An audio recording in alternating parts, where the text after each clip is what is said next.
समझाने वाले बहुत मिल जाएंगे, लेकिन भक्ति करने वालों का आनंद भक्ति करने वाले ही जानते हैं।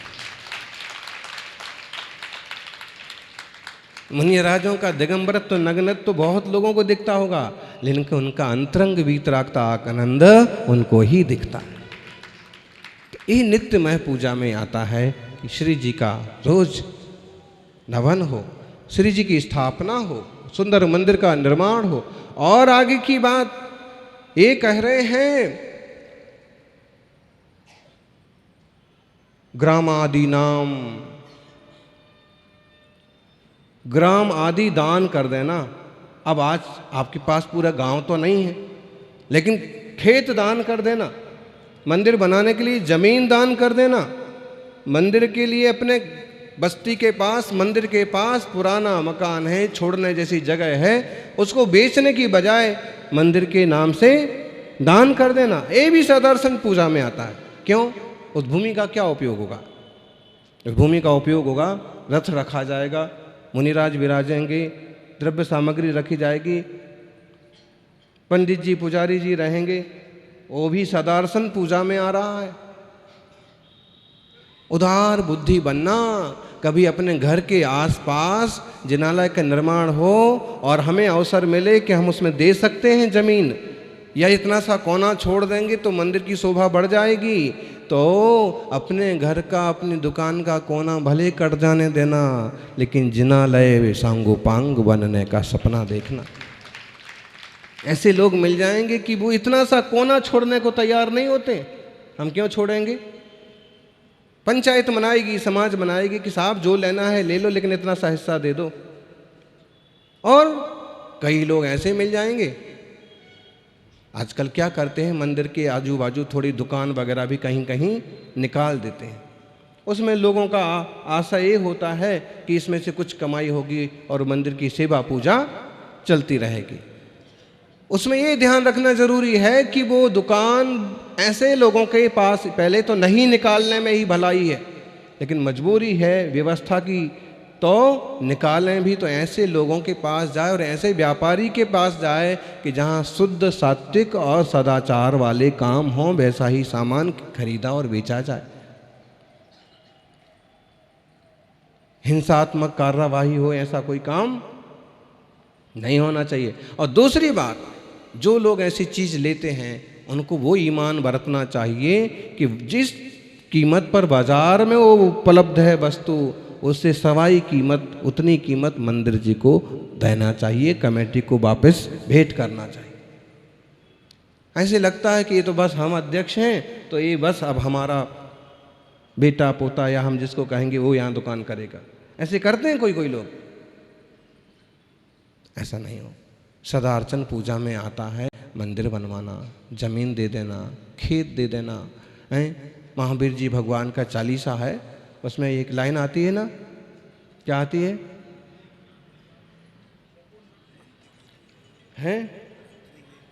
मंत्री ने मंदिर बनवाया, राजा ने भी द्रव्य लगाया। राजा क्षत्रिय थे, मंत्री भी क्षत्रिय ही थे, ये सभी क्षत्रिय हैं अपने सभी, तो लेकिन वो मंत्री थे, दीवान जी थे, तो मंत्री ने मंदिर बनवाया, राजा ने भी द्रव्य लगाया। राजा ने भी द्रव्य लगाया, मेरा भी लगाओ, मैं खुद नहीं जा पा रहा हूँ, मैं खुद नहीं कर पा रहा हूँ, तो तुम तो करो, आप लोग कर रहे हो, मेरा पूजा की सामग्री ले लो साहब, मेरी वस्तु लगा दो, ठीक है। राजा ने भी द्रव्य लगाया। फिर आरती में एक लाइन आती है, एक गांव तिन दीना सेवा हित वह भी। भगवान की सेवा पूजा चलती रहे, हमेशा अभिषेक होते रहे, हमेशा द्वार खोले रहे, आने जाने वालों का प्रबंध होता रहे। भाई एक गांव जो है वो दान करते हैं, इस गांव के जो टैक्स आए, जो मिले, वो मंदिर जी के विकास में लगाना। किस में लगाना? विकास में लगाना। किसके विकास में लगाना? मंदिर जी के विकास में लगाना। ज्ञानी धोखे से भी एक बड़ा मतलब धमाकेदार किस्सा हम सुनने को, पढ़ने को मिला। कल परसों की घटना है कि मध्य प्रदेश में बालाघाट के पास एक छोटा सा कोई गांव होगा लामता। तो चोरों ने चोरी की जैन मंदिर से, और लामता के मंदिर से चोरी करके वो सामान लेके चले गए। घटना कितनी पुरानी है वो नहीं मालूम, लेकिन वो लामता के मंदिर से, जैन मंदिर से छत्र सिंहासन जो जो कुछ कीमती लगा उठा के ले गए। लोगों ने कोशिश की, लेकिन फिर क्या हुआ, अचानक से मंदिर के पास एक गड्ढे में वो सारा का सारा सामान मिला, और उस सामान के साथ एक चिट्ठी भी लिखी थी। तो लोगों ने चिट्ठी पढ़ी कि भाई सामान कोशिश करने के बाद भी नहीं मिल रहा था और ये यहाँ मिल रहा अचानक से। चिट्ठी पढ़ी, चिट्ठी में लिखा कि हमने बहुत गलती की, जैन मंदिर की चोरी करके, जब से हम ये चोरी करके गए तब से हमको नुकसान ही नुकसान हो रहा है, इसलिए सारा सामान वापस करते हैं।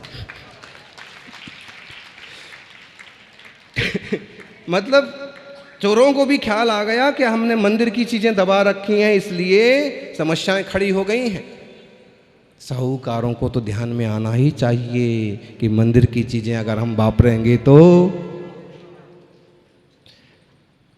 हमें मालूम है कि आप यहाँ सभी प्रज्ञावान लोग हैं और इसी तरह की चीज़ में लिप्त नहीं हैं, लेकिन हमारी बात आगे तक जारी हो गई और कुछ लोग सही भी मान रहे होंगे और कुछ लोग नाराज हो रहे होंगे कि महाराज जी हमारी पोल खोल रहे, लगता है महाराज जी नाम और ना ले दे में। लेकिन बात तो सच है, जब आज समृद्ध हो गए आप। गुरुवर एक किस्सा और सुनाते थे, अयोध्या में चंपापुर की बात है, वो सामने की घटना है।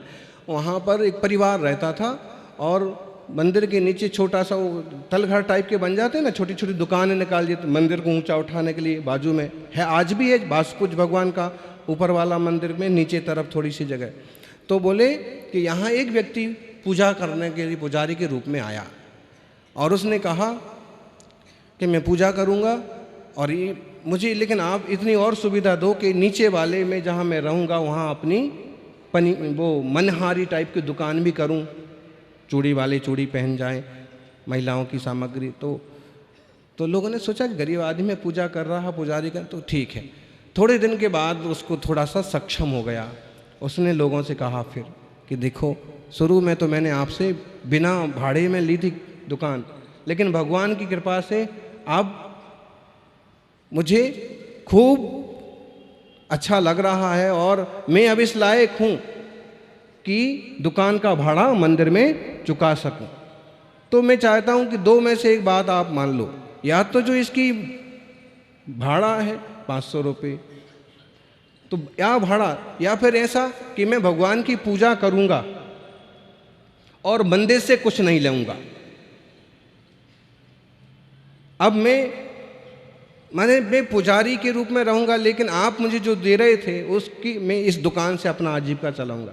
लोगों ने कहा बहुत अच्छे विचार हैं भाई तेरे, तू एक श्रावक के रूप में पूजा कर और नीचे की जगह तो यूं खाली पड़ी है, वापर रहा है, तेरा परिवार उस पर चल रहा है, हमें कोई उज्र नहीं है। और वो परिवार आराम से आज भी भक्ति करता है, भगवान की सेवा करता है। कितनी दूरदर्शिता होगी जिनसेन स्वामी की। सदार्चन पूजा में गिना है पंडित जी आहार दान को। आहार दान में वो ये नहीं कर रहा है कि महाराज जी को अर्घम नृपामति स्वाहा, महाराज जी को फलम नृपामति स्वाहा।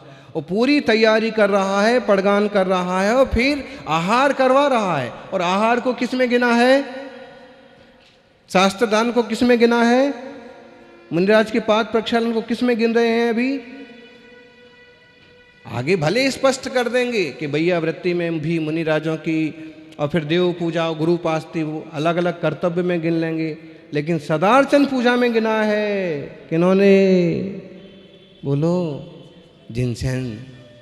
बहुत प्रज्ञावान गंभीर आचार्य, उस जमाने के सम्राट थे। अमोघ वर्ष कौन थे जी? अमोघ वर्ष सम्राट थे, कर्नाटक में बड़े राजा थे। इतिहास में उनका जबरदस्त उल्लेख है, दूसरे लोग भी वो इतिहास पढ़ते हैं। अमोघ वर्ष महाराज जिनसेन स्वामी को अपना गुरु मानते थे और उनके इशारों पर उनका शासन चलता था। कैसे महान आचार्य होंगे और कैसे वो राजा भक्ति संपन्न और धर्म बुद्धि वाले होंगे। मुनियों का पड़गाहन करके आहार दान करना नित्यमय पूजा है।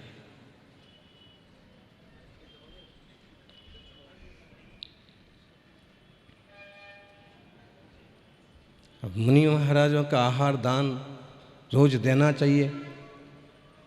अब बोलो अष्टमी को कोई मुनि महाराज ना उठे तो आप क्या करोगे फिर? इसलिए मुनि महाराज दया करके जा रहे हैं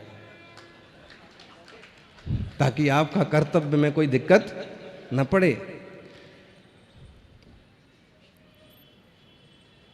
गुरुवर तपस्वी सम्राट आज विराजे होते ना तो आज अष्टानिका का उनका पहला उपास होता, फिर दूसरा, तीसरा, चौथा, पांचवा और 8 दिन का उपास होता। और जब उनके 8 उपास होते तो 2-4 मुनिराज, 2-4 श्रावक ऐसे निकल पड़ते कि वो भी 8-8 उपास कर रहे होते। शायद अभी कोई एक आध होंगे यहाँ पर, बाकी ऐसा अद्भुत हम लोग तो चरणों में रहे।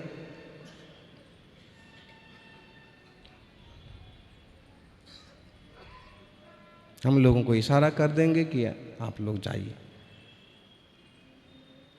आप लोगों को पढ़ना है, पढ़ लिख करके एकदम प्रज्ञावान बनो, फिर करना। तो मुनि राजों की ई हो गई। कौन सी पूजा हो गई जी चक्रवर्ती जी? नित्यमय सदार्चन। बोलो कुबेर महाराज हैं? कुबेर महाराज का तो मुकुट ही मतलब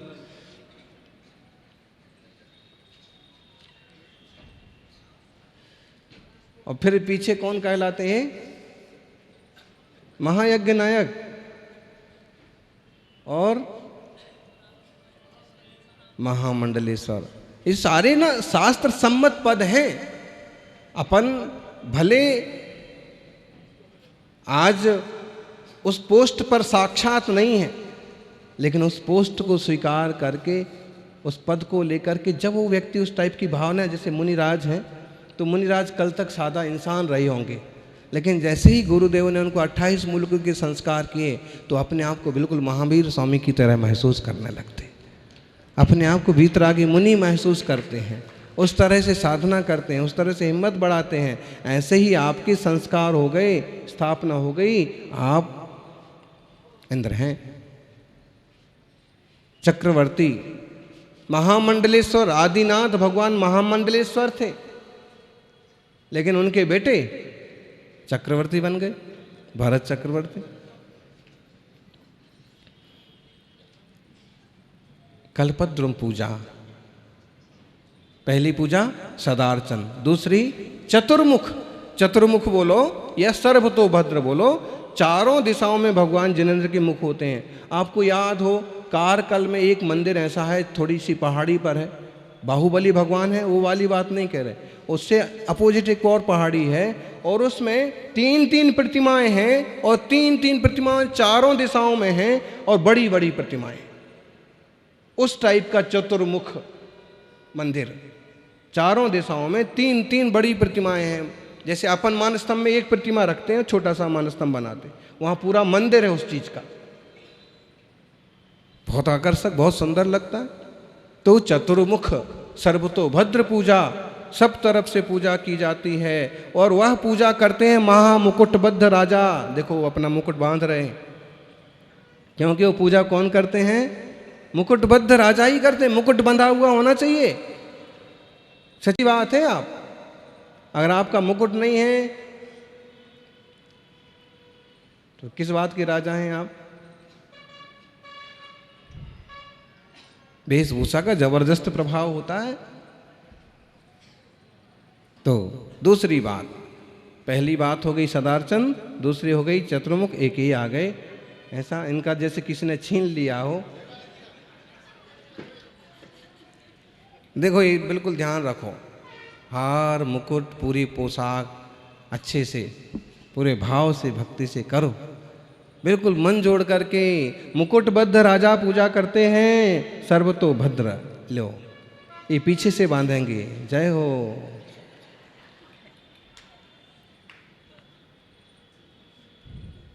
तीसरी पूजा कौन सी है?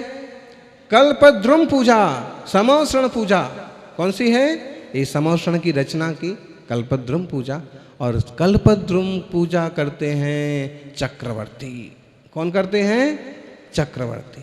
और जब चक्रवर्ती पूजा रचाते हैं तो तो चक्रवर्ती और सौधर्मेंद्र की तो मित्रता होती है। तो उसमें सौधर्मेंद्र चक्रवर्ती बैठ करके चारों दिशाओं में भगवान की पूजा करते हैं। और फिर आती है चौथी पूजा। लेकिन इसमें कल्पद्रुम में एक बात और है, चक्रवर्ती जी को शायद पहले नहीं बताया होगा, इसमें चक्रवर्ती को रोज दान करना पड़ता है, किमिक्षिक दान। किमिक्षिक का मतलब क्या है? किम इच्छति थी किमिक्षिका, तुम क्या चाहते हो और तुम जो मांगोगे वो चक्रवर्ती जी को देना पड़ेगा। अब सब ताली बजा रहे हैं आपको छोड़ करके। आप विचार करो कि कैसा गरिमाशाली ये का महा आयोजन होगा और चक्रवर्ती की कितनी गजब की तैयारी होगी। ये बिल्कुल सच्चाई है। आप महापुराण उठा के देखें तो भरत चक्रवर्ती का जो दानशाला है या दान की प्रक्रिया वो हमेशा चलती। तो इसमें भी किमिक्षिक दान होता है। तो अपन वो प्रतिरूपक रूप में थोड़ा सा कुछ उसका करना चाहिए। अभी सब लोग सोचने लगे कि अपने को क्या मांगना है। सोच लिया? अच्छा, तो ये बहुत मंगलकारी महामहोत्सव है। इसमें चक्रवर्ती की मूल भावना ये होती है कि भगवान की भक्ति तो हो, सारे लोग भक्ति में शामिल तो हों, लेकिन कोई दीन दुखी गरीब और भूखा न रह जाए। तो ऐसा मंगलकारी ये तीसरा अपन पूजन कर रहे हैं। और अष्टांगिका पूजा, ये अष्टांगिका पूजा तो सब लोग करते हैं और यह इंद्रध्वज महामंडल भी कहलाता है। अथवा अपन ऐसे कहें कि अष्टांगिका में तो नंदीश्वर जाकर के देव पूजा करते हैं। हमें शक्ति नहीं है सो हमने तो यहीं नंदीश्वर पूजा चालू कर दी। ये अष्टांगिक पूजा, ये 4 प्रकार की पूजा होती है। हे सौधर्मेंद्र, भगवान की जो पूजा करता है, इन 4 प्रकार की पूजा में से कोई भी पूजा करता है, वह भी एक दिन जिन भगवान के स्वरूप को जान करके, निज स्वरूप को जान करके उनके समान बन जाता है। अपन प्रतिदिन अपनी शक्ति भक्ति के अनुसार प्रभु की पूजा करें, इससे अपना जीवन मंगलमय होगा, बड़ी शालीनता होगी, शांति होगी और इससे विश्व शांति भी होती है। जहाँ ऐसे आयोजन होते हैं वहाँ दुर्भिक्ष वगैरह नहीं होते हैं, सारी चीज़ें अनुकूल होती चली जाती हैं, जनता का भी मंगल होता है, सबका मंगल हो, यही भगवान श्री से प्रार्थना। जय बोलिए कल्पद्रुम महामंडल विधान की।